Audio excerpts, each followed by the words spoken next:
Again, Jeremy with Superior Hemp Clones, North Carolina Farms in Indian Trail, North Carolina. Coming to you today to talk a little bit about why you as a hemp farmer or hemp grower should have a buyer lined up.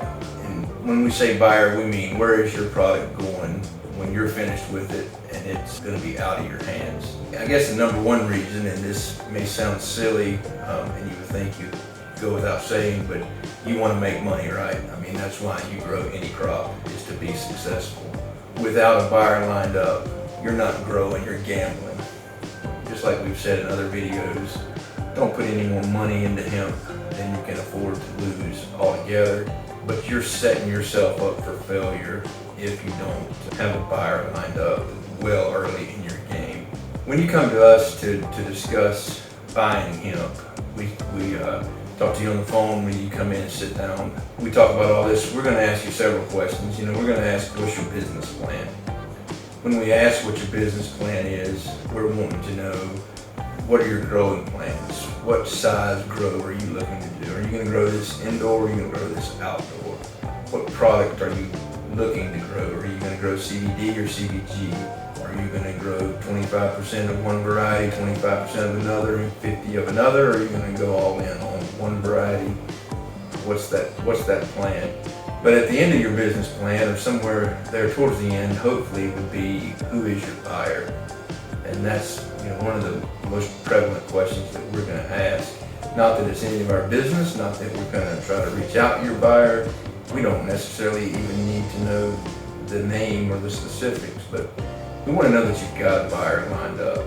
Too many cases this year across the country, several with customers of our own. Folks had a successful grow, they grew a great product, then the dreaded question, what am I going to do with all this stuff? Whether it's smokable flower, whether it's a ton of biomass, it's no good sitting in your garage or in your shed or in your barn.